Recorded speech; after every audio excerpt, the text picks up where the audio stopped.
겠습니다. 연결고리에서 교보증권 윤여민 FP 만나보겠습니다. 안녕하십니까? 네, 안녕하십니까? 네. 자, 첫 번째 연결고리 주제부터 공개해 보겠습니다. 보여주시죠. 스냅.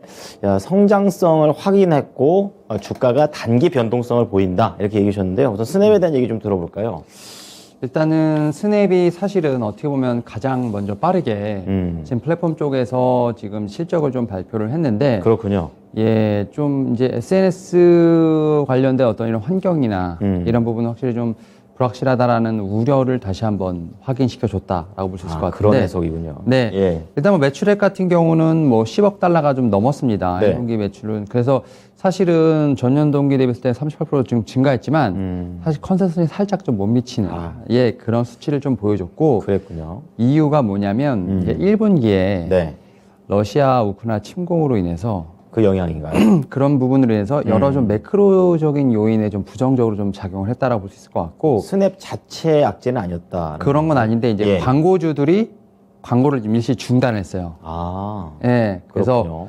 대부분 10일 이내에 광고를 재개를 했지만 그래도 한 달 중에 네. 3분의 1이 일을 못한 거죠. 예, 일을 못한 거기 예. 때문에 그런 측면에서 좀 이제 매출에 대한 성장성이 많이 둔화가 됐다. 그러니까 전쟁 전까지는 44%였는데 네. 전쟁 이후에는 32%로 12% 정도 둔화했다라고 보시면 될 것 같고 음. 좀 이러한 좀 어떻게 보면 매크로적인 영향으로 인해서 브랜드 광고라든지 어떤 이런 매출 광고들이 좀 많이 떨어진 부분들 이런 게 좀 사실 안타까웠다 좀 생각이 들고 있고 또 이제 애플의 iOS 정책 예. 이 요게 조금 계속해서 좀 영향을 미치고 있는 것 같아요. 다른 광고 회사들도 전체 다 이렇게 타격을 입더라고요. 네, 그래서 뭐 자체적으로 솔루션을 좀 이제 대응을 하고 있는 상황이긴 합니다만 네. 그래도 이제 어쨌든 좀 영향은 계속 1분기까지 좀 미치고 있다라는 측면이 될 것 같은데 네. 다만 이제 주목해 볼 것은 뭐냐면 뭐 우리나라도 그렇지만 지금 뭐 메타도 오늘 얘기가 나왔습니다만 일단은 좀 숫자는 좀 계속 들어오고 있어요, 다시. 맞아요. 유저는 계속 들어오고 있고 예. 사실 사람이 좀 많아지게 되면 뭐 예전에 어떤 뭐 광고라든지 이런 프로젝트들 다시 진행할 수 있는 그런 여건은 다시 생성됐다라고 좀 생각이 들고 있고 네. 이런 측면에서 봤을 때 분명히 좀 다시 한번 성장에 대한 반등성 이런 부분은 좀 기대할 수 있을 것 같은데 좀 멀리 봐야 된다는 관점이신가요? 네, 아직까지는 이런 조금 외부의 좀 매크로 환경들이 어떤 주가에 좀 반등을 좀 짓누르고 있다라는 네. 생각이 들면서 아직까지는 좀 반등에 대한 기미를 보이고 있지는 않으나 네. 그럼에도 불구하고 플랫폼의 성장은 계속될 것이다 라고 좀 말씀을 드려보는 게 맞는 것 같습니다. 네, 뭐 국내에서는 대표적인 이 플랫폼주를 들고 계시는 우리 개인 투자자들이 들으면 상당히 좀 희망이 좀 있을 수 있는 그런 내용이 되겠는데요. 자, 그렇다면 국내 종목들 뭐 대표적인 종목이 있죠. 좀 자세히 좀 연결해 볼까요? 일단은 카카오 네이버 좀 네. 말씀을 드려보도록 하겠는데 지금 카카오랑 네이버가 거의 지금 스냅하고 비슷한 지금 그런 차트를 좀 보여주고 있는데 네. 카카오 네이버 같은 경우는 사실은 이제 뭐 스냅과는 약간 상황이 다르긴 합니다만 일단 우리나라 기업들 같은 경우는 좀 작년에 네. 좀 정치권부터 시작해서 좀 약간 잡음들이 있었죠. 그렇죠. 예. 그리고 또 이제 그러한 잡음을 이제 어떻게 보면 인수위에서 플랫폼에 대한 부분은 적극적으로 우리가 지원을 하겠다. 그래서 그렇죠. 네. 자체적으로 경쟁할 수 있게끔 민간 경쟁으로 최소한의 정부의 개입을 하지 않겠다라는 식으로 얘기를 했었는데 네네. 그럼에도 불구하고 아직까지 뭐 실적에 대한 부분들도 사실 1분기에 지금 실적 나왔습니다만 좀 컨센서스를 약간 못 미치는 네. 좀 그런 실적이 나오다 보니까 그랬죠. 네. 사실 이런 IT 서비스 같은 경우는 살짝 좀 하반기까지는 봐야 되지 않을까 좀 생각을 하고 있는데 뭐 길게 최근에 보자고요. 보면 뭐 카카오페이도 그렇고 예. 이게 다 온라인에서 오프라인으로 좀 사람들이 많이 이제 코로나19에 그렇죠. 가다 보니까 그러한 측면에서 조금 이제 사용자도 떨어지게 되고 좀 그런 부분이 있습니다만 저는 또 생각을 하는 게 글쎄요 이게 사람이 어떻게 보면 온라인에서 오프라인으로만 확 간다라고 볼 수 없을 것 같고 아니 온라인 있으면 또 편하잖아요. 또 예. 쓸 수도 있고요. 투 트랙을 예. 간다 생각하고 있고 또 이제 어제 뉴스를 보면 되니까 이제 웹툰 쪽으로 네. 지금 네이버도 그렇고 카카오도 그렇고 진격에 어떻게 보면 해외 진출을 하고 있는 부분이 있기 때문에 최고의 지적 재산권인 것 같아요. 네, 그래서 예. IP의 활용도가 분명히 저는 또 하나의 중요한 변수가 되지 않을까 생각을 하고 있고 네.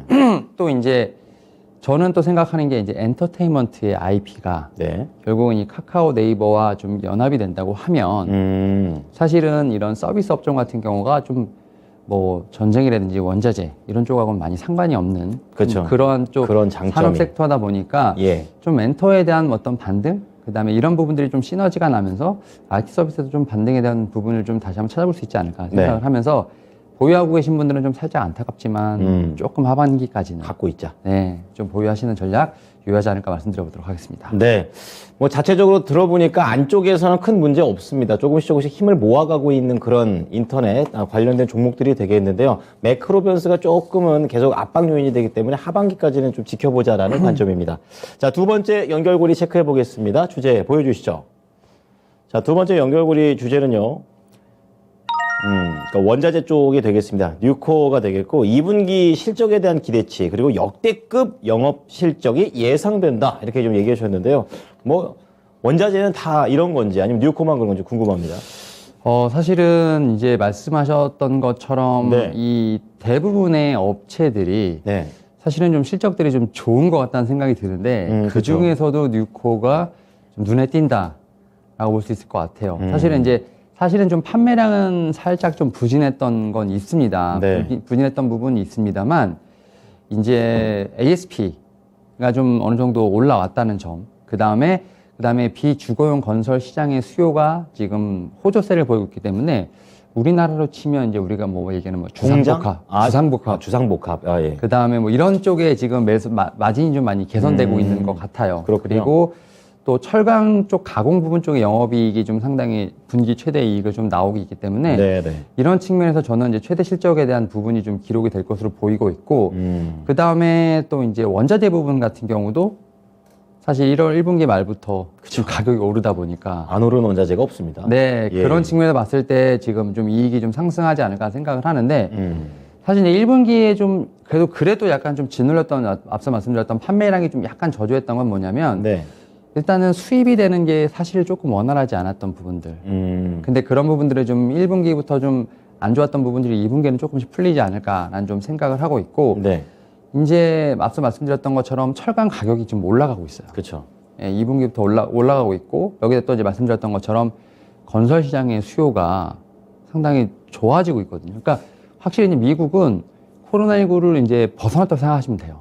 오늘 아침에도 얘기했죠. 사실상. 네, 네. 살짝 벗어났다고 지금 그 질병청에서도 얘기를 했기 때문에 이런 측면에서 결국 이제 물가와의 어떤 전쟁이 아닐까. 근데 인플레이션 얼만큼 이제 맞는 그리고 그쵸. 넘어가는 기업들에 대한 실적에서 나오지 않을까 좀 생각을 하면서 그렇군요. 그런 측면에서 지금 뉴코 같은 경우는 상당히 지금 이제 실적에 대한 부분이 많이 반영이 되고 있다. 차트상에도 반영이 됐다고 생각을 하고 있고 1분기에 대한 부분을 이제 넘어서 이제 2분기 같은 경우는 영업이익이 뭐 지난 4분기 최고치였는데 그걸 넘어서는 네.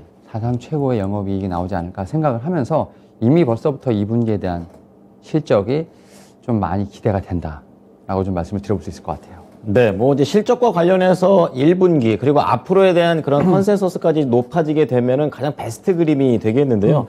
뉴코어가 대표적인 그런 종목 중에 하나가 되겠습니다. 자, 그렇다면 국내에서는 어떤 이제 철강주들을 엮어야 될지 좀 더 알아보도록 하겠습니다. 무엇입니까? 일단은 저는 이제 철강주 같은 경우는 네. 사실 대부분 다 좋다고 생각을 하는데 아, 그러세요? 일단 첫 번째로 현대제철. 큰 종목이네요. 예, 현대제철을 갖고 왔고 사실 이제 1분기 실적이 상당히 좋은 것 같아요. 그래서 실적이 뭐 특히 연결 기준으로 영업이익 같은 경우는 이제 130% 정도 증가를 하면서 그렇군요. 한 707천억 정도 좀 예상이 된다고 하는데 네네. 사실 이제 고로 사업의 지금 평균 단가가 좀 많이 상승했다는 점. 뭐 그다음에 그 철 녹이는 게 고로죠? 네, 맞습니다. 그리고 지금 후판부터 시작해서 지금 철강 업체들이 예. 자동차, 조선업이랑 지금 연동이 계속 이제 맞아요. 협상을 하고 있어요. 어. 얼마큼 이제 전달을 전이할 할 것인가. 건지, 예. 예. 그래서 포스코가 지금 조선소랑 지금 이번 주까지 네. 결판을 진다고 하는데 그런 부분이 다 이제 연동이 되겠죠. 전가가 많이 되면 될수록 철강 업체한테는 좋은 거죠. 그렇죠. 예. 조선사랑 자동차 그렇죠. 업체에게는 안 좋은 살짝 거고요. 좀 안 좋은 거고. 예. 예. 그래서 현대제철 같은 경우는 그런 측면에 약간 대장주로 보시면 될 것 같고 네. TCC 스틸을 또 하나 갖고 왔는데 이 작네요. 회사가 사실은 좀 살짝 좀 작은 회사긴 합니다만 예. 좀 많이 저평가돼 있다라고 좀 생각을 하시면 될 것 같아요. 그래서 제가 지금 보여드린 종목들 같은 경우는 다 증권사에서 네. 목표가가 다 상향됐습니다. 그렇군요. 다 2배 이상 상향된 모습을 좀 보여주고 있고 강판 음. 문제로 사실은 약간 좀 작년에 좀 문제가 있었던 부분도 있었습니다만 예. 올해 같은 경우도 제가 볼 때는 충분히 이런 좀 철강에 대한 수혜를 누리지 않을까 생각을 하고 있는데 다만 이제 철강 업체들의 저는 이제 문제라고 생각하는 것 중에 하나가 뭐냐면 이 피크아웃 논란이 조금 있습니다. 아, 지금이 제일 잘하는 거 아니냐. 그래서 전고점을 넘어갈 수 있을지에 대한 예, 어떤 예. 그런 의구심이 있기 때문에 얼만큼 판가로 전이가 되면서 진짜 전고점을 뛰어넘는 실적이 나올 수 있을까요? 이런 부분을 꼭 체크를 하시면서 네. 철강업체를 좀 보시는 게 어떨까라고 좀 말씀을 드려보도록 그럼 하겠습니다. 상황상 철강업체한테 유리한 상황이 된다면 대형주 쪽이 좋습니까? 아니면 철강 중소형 쪽이 더 좋습니까? 일단 아무래도 이제 포스코홀딩스라든지 이제 현대철 같은 이제 대형주를 좀 나침판으로 보고 아, 나침판으로. 예, 중소형주를 보시는 게 좋을 것 같다는 생각이 드는데 네. 일단 포스코홀딩스랑 좀 현대철 같은 어떤 대형주들의 어떤 움직임을 봐야 돼요. 근데 이제 어쨌든 주가의 탄력성은 중소형주가 훨씬 낫겠죠. 아, 알겠습니다. 그럼 처음부터 좀 큰 종목 본 다음에 작은 종목에 좀 더 들어가는 그런 관점에서 얘기를 해 주셨습니다. 자, 오늘 내용들 잘 참고하셨습니다. 고맙습니다. 네, 감사합니다. 네. 자, 교보증권 윤여민 FP와 함께 했습니다. 연결고리였습니다.